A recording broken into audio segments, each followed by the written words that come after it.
Hey guys, welcome to my channel. My name is Atif Iqbal और आज हम रिएक्शन करने वाले हैं खान सर की लेटेस्ट वीडियो पे कि वीट एक्सपोर्ट के बारे में। तो ये चल के देखते हैं और देखते हैं कि आखिर खान सर क्या बोल रहे हैं। तो let's start this video and let's see what this video is all about. मैंने कल एक वीडियो डाली थी पाकिस्तान की इकोनॉमिक क्राइसिस के ऊपर कि कैसे पाकिस्तान बहुत जल्द टूटने वाला है।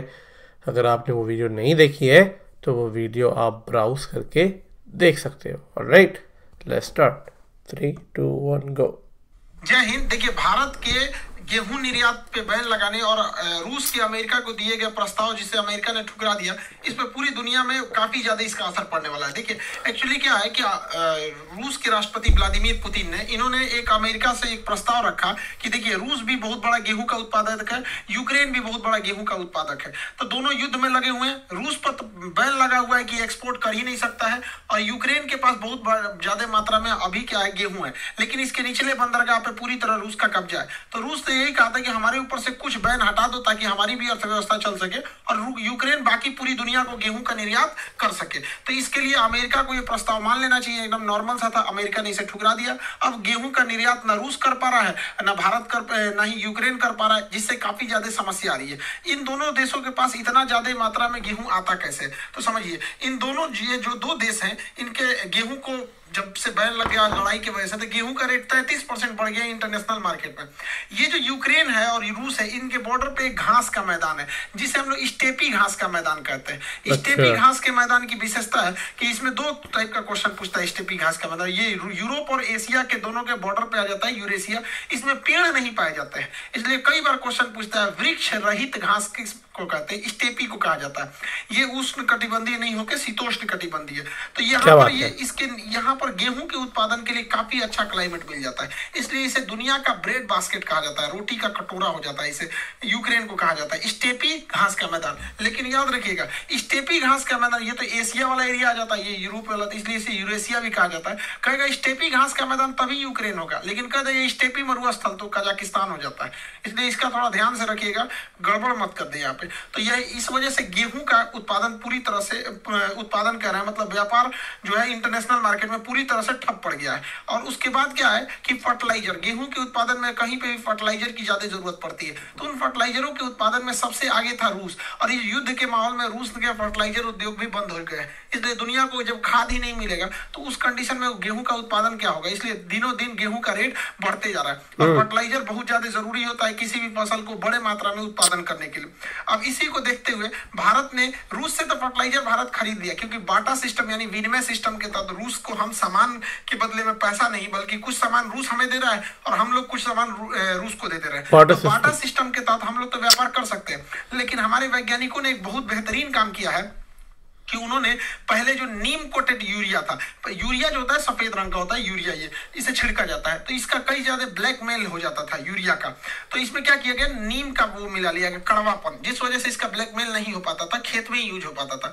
लेकिन वो बहुत ज्यादा मात्रा में छिड़कना पड़ता था और ये काफी महंगा हो जाता था। ये लगभग राउंड द फिगर ये 400 के आसपास में यूरिया का प्राइस है। लेकिन इंटरनेशनल मार्केट में ये सरकार को पड़ता है बहुत ज्यादा महंगा यूरिया, लगभग 3000 से 4000 के बीच में सरकार खरीद के सब्सिडी देके किसानों को देती है यूरिया का भारत में। तो इसका इफको नामक संस्था जो है भारत में खाद्य उत्पादन यही इसी के कंट्रोल में रहता है।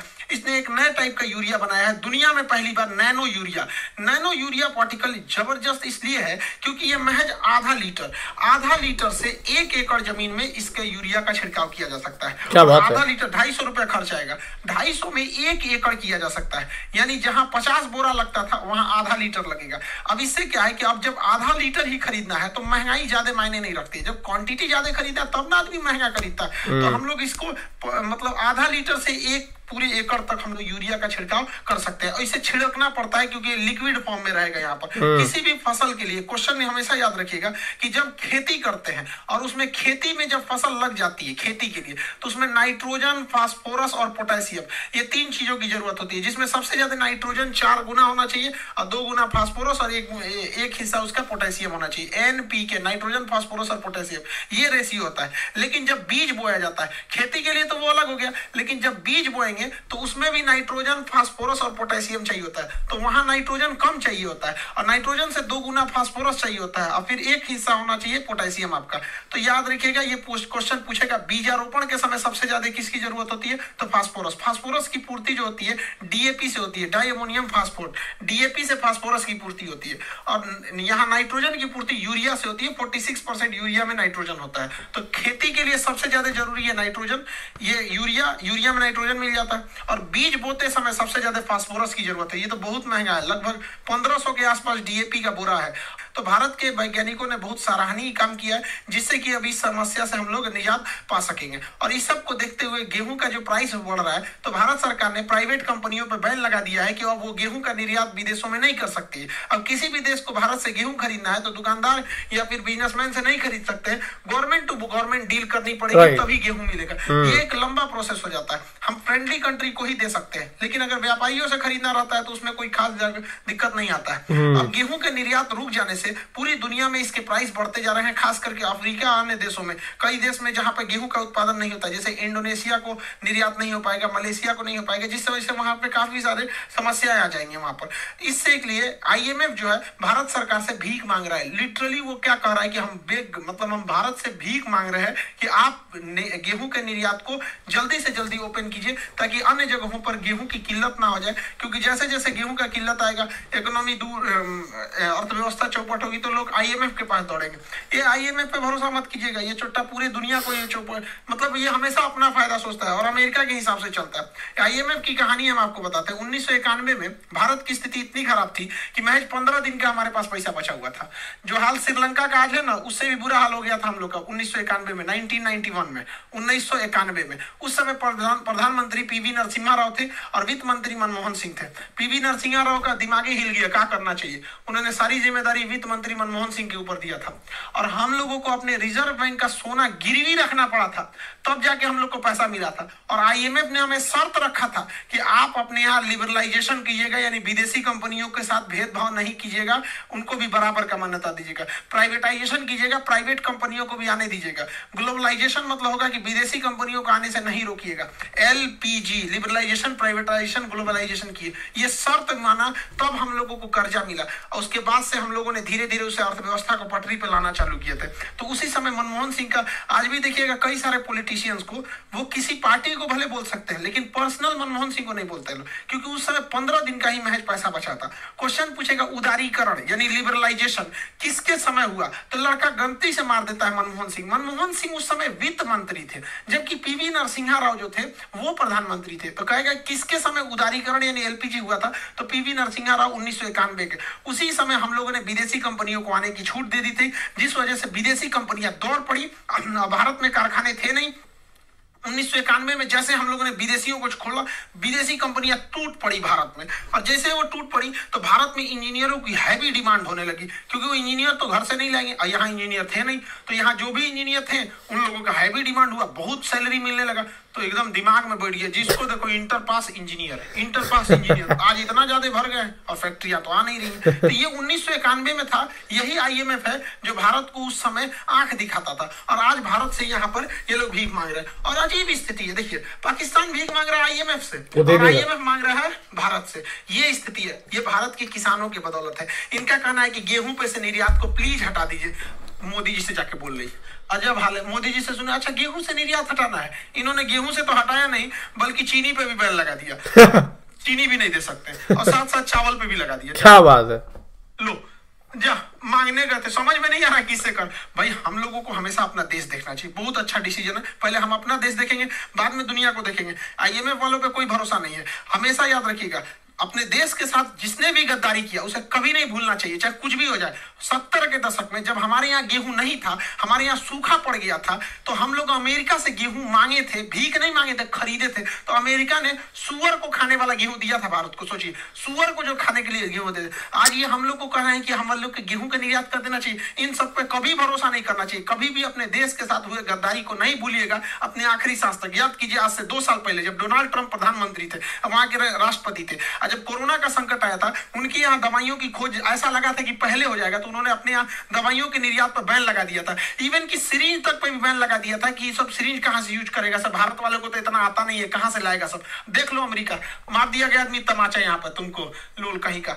आज हम लोग पूरी अपने देश की पूरी जनसंख्या को हम लोगों ने वैक्सीनेशन लगा दिया। दुनिया में जहां भी वैक्सीन लगी हुई है उसमें सबसे ज्यादा योगदान भारत की है यहाँ पर। तो ये लोग बैन लगा दिए। तो ये जब इनका देश करेगा ना कुछ, तो सब सही है। ये जिसका मन जहां बम मार देंगे, लीबिया में जाके मार देंगे, तुर्की में मार देंगे, सीरिया में मार देंगे, कहीं मार देंगे। और जहां हम लोग कश्मीर में जाएंगे तो कह देंगे पंचायती करने आने के लिए। इसलिए हमेशा अपने देश के बारे में सोचना चाहिए। बहुत अच्छा डिसीजन है भारत सरकार का, बैन नहीं हटाना चाहिए। दुनिया को भी तो समझ में आए। अच्छा ये बताइए, पेट्रोलियम देशों का अपना संगठन है, वो लोग का देखते हैं कि पेट्रोल महंगा हो गया तो पेट्रोल का बेचना ही बंद कर देते हैं। महंगा हो जाता है तब बेचते हैं। चोट्टा कहीं का पेट्रोल तुम बेचोगे अपने हिसाब से, गेहूं बेचेंगे हम लोग नहीं। तुम पेट्रोल रोको, हम गेहूं रोकेंगे। सैल्यूट है किसानों को यहाँ पर। हम लोगों को ऐसा होना चाहिए। और IMF को घुटने पे लाना चाहिए। IMF कहता है कि दुनिया में जो भी व्यापार करना है 5 गो मुद्रा में कीजिए। स्पेशल ड्राइविंग राइट, इसे कागजी स्वर्ण भी कहते हैं, SDR। क्या क्या भैया? तो अमेरिका का डॉलर, यूरोपीय यूनियन का यूरो, चीन का युआन, जापान का येन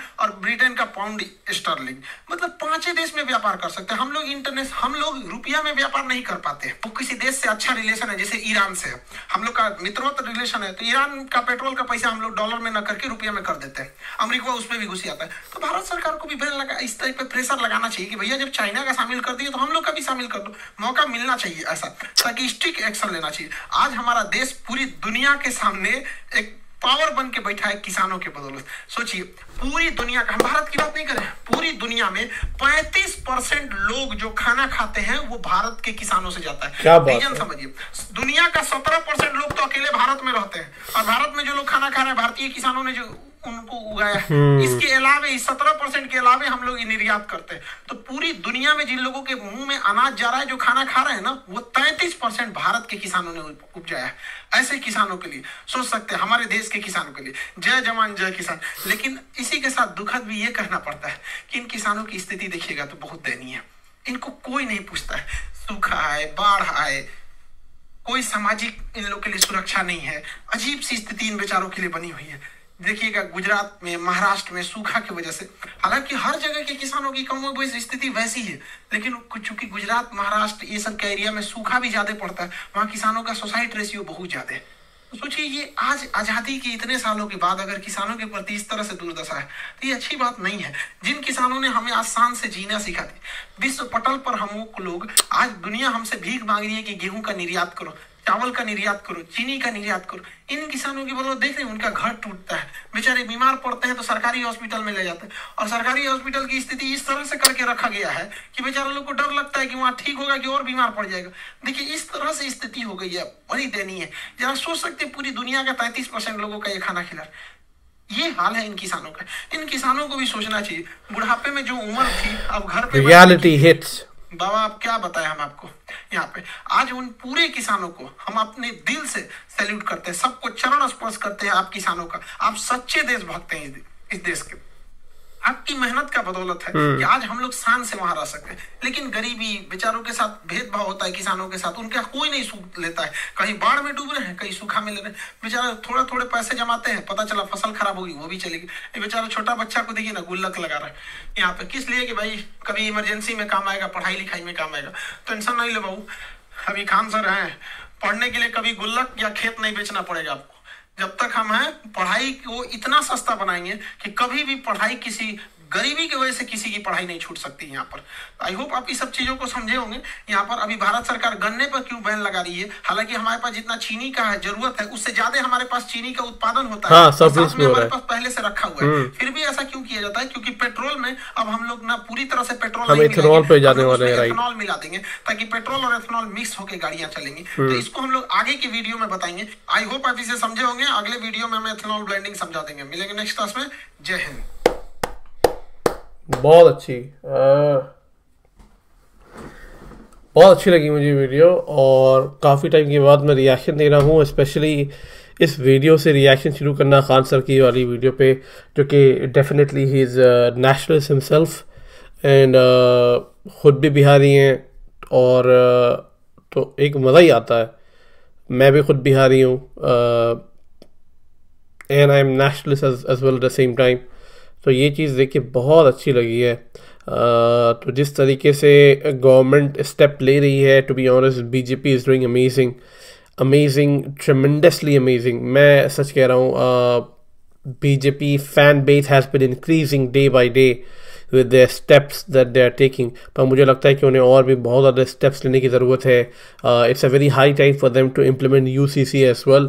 तो अगर 2024 या पता नहीं कब तक जब भी ये यूसीसी अगर ले आते हैं ऑल ओवर द इंडिया में, तो फिर situation going to be even more amazing than anyone could have imagine. तो यूसीसी लाना बहुत ज़रूरी है। The only policies I am waiting is UCC की यूसीसी जल्द से जल्द इम्प्लीमेंट हो जाए, and I am sure that it going to be done by BJP only. तो ये एक चीज़ है। किसान के ऊपर मैं यही बोलूँगा कि ये मेरा एक ओपिनियन है जो मैंने ऑब्जर्व करा है बहुत ज़्यादा, and that is the farmers of Punjab are always given more importance than the farmer of other state. ऐसा नहीं है कि बाकी स्टेट बाकी फार्मिंग स्टेट नहीं है, एग्रीकल्चर स्टेट नहीं है। महाराष्ट्र है आपका, यूपी है, बिहार है, और भी छत्तीसगढ़ और बहुत सारे ऐसे एरियाज़ हैं, स्टेट्स हैं जो कि फार्मिंग स्टेट कहलाते हैं, एग्रीकल्चर स्टेट कहलाते हैं। But I feel like I won't say the importance, but it's like more of the highlight is always given to one state, that is Punjab, and something which I don't appreciate. I don't even like it. I'm not saying out of hate, पर मुझे लगता है कि और भी farmers हैं इस दुनिया में जो फार्म बिल बीजेपी लाने की कोशिश कर रही थी, और जब बीजेपी ने उसको वापस ले लिया, that was a very let down of BJP as well, क्योंकि मैं वो चीज़ एक्सपेक्ट नहीं कर रहा था। मुझे लगा था वो बिल आएगा, और मैं ये भी जान रहा था कि वो बिल बहुत ज़्यादा फ़ायदा करता for the longer run, for the future of India, और वो चीज़ नहीं हुई और बिल को वापस ले दिया गया। That was a very big let down for the BJP as well. पर बीजेपी ने उसे वापस ले लिया, और whatever the reason was, मैं तो नहीं जानता कि इनके अंदरूनी क्या रीज़न रहे होंगे। काफ़ी लोगों ने कहा इंटरनल सिक्योरिटी थ्रेट्स हैं, बहुत सारी अलग अलग चीज़ें थी। They will know the better answer than I do और यू डू, बट उन लोगों ने वापस ले लिया। और मुझे लगता है कि बीजेपी को या गवर्नमेंट को सोचना चाहिए कि भाई सिर्फ फार्मर पंजाब के नहीं है, और भी स्टेट्स के फार्मर होते हैं भाई। बिहार के इतने लार्ज, आप बिलीव नहीं करोगे, पंजाब के अंदर जो बड़े बड़े फार्मर्स होते हैं उनके अंदर काम करने वाले खुद बिहारी फार्मर्स होते हैं। ये फैक्ट है। लार्ज नंबर है बिहारी और यूपी के लोग होते हैं। अगर ये सारे वापस चले जाएंगे तो पंजाब पूरा ड्राई लैंड की तरह रहेगा। ये फैक्ट है, आप पूछ सकते हो किसी, क्योंकि जो बड़े बड़े लैंड ओनर्स होते हैं ये खुद जाके नहीं करते हैं। तो ये लोग बिहार से लार्ज नंबर पे, यूपी से उनको लोगों को लाते हैं, वो काम करते हैं। तो पंजाब, मतलब let's give a credit to other state as well, let's listen to them as well. ये फार्म बिल में से पंजाब के फार्मर्स को ही इश्यूज़ है, बाकी फार्मर्स को इश्यूज़ नहीं थे उस लेवल पे एज मच। तो वही चीज़ है। मुझे लगता है कि सरकार को इस तरीके से बायस नहीं होना चाहिए। सरकार should say that listen, country is not from Punjab, country is made by other state as well. तो वो चीज़ मुझे थोड़ी अच्छी नहीं लगी, वो मुझे लगा बहुत बड़ा लेट डाउन था बीजेपी का। आई होप कि they can come back and initiate the bill as well, but I don't think so कि लोग फिर से सड़क पे आ जाएंगे, पागल हो जाएंगे। क्या बोला जाए, पीपल आर क्रेजी। लास्ट चीज़ जो इन्होंने पेट्रोल और इथेनॉल के बारे में बात करी थी, ये बहुत ही ज़बरदस्त प्रोजेक्ट होने वाला है। इसके बारे में मैंने ऑलरेडी पढ़ा था, लाइव में डिस्कस भी करा था कि सरकार पेट्रोल और इथेनॉल को आपस में मिक्स करेगी और साथ में हम जो गैस है उसमें इस्तेमाल करेंगे। It's like a hybrid gas I would say. तो ये बहुत ज़बरदस्त टेक्नोलॉजी होने वाली, क्योंकि हम ऑलरेडी जो चीनी है या शुगर केन जूस जो भी होता है आपका, वो हम सरप्लस में प्रोड्यूस करते हैं। So we are producing in surplus. So if we can mix them with ethanol और we can mix them with, मतलब सब मिला वाला के अगर हम चलाते हैं तो इससे हम काफ़ी नेक्स्ट लेवल तक एक इम्प्रूवमेंट कर सकते हैं। गैस का इस्तेमाल काफ़ी कंट्रोल कर सकते हैं, उसके प्राइस को रिड्यूस किया जा सकता है ताकि हमारी जो इन्फ्लेशन है उसको कंट्रोल किया जा सके और हमारी इकोनॉमी और बूम कर सके। तो I think that is what going to happen. तो ये बहुत अच्छा प्रोजेक्ट है, इथेनॉल प्लस अल्कोहल, मतलब ये इथेनॉल प्लस गैस और जो भी है इसको मिला के, और तो ये बहुत ज़बरदस्त प्लान होने वाला है। And I think it's going to be amazing, बहुत ज़बरदस्त। आई होप कि जल्द से जल्द ये हो जाए और गैस मार्केट के लिए हम ज़्यादा रिलाई ना करें। तो हम कुछ परसेंटेज मंगा लें, फिर कुछ परसेंटेज अपने से निकाल के मिक्स करके भेज दो। तो this is what's going to happen. तो ये बहुत अच्छा प्रोसेस है, लेट्स सी क्या होता है। एंड आई होप कि आपको वीडियो अच्छी लगी है। वीडियो अच्छी लगी है do let me know in the comment section, और मैं आपसे मिलता हूँ नेक्स्ट वीडियो में। तब तक के लिए टेक केयर एंड अपना ध्यान रखें।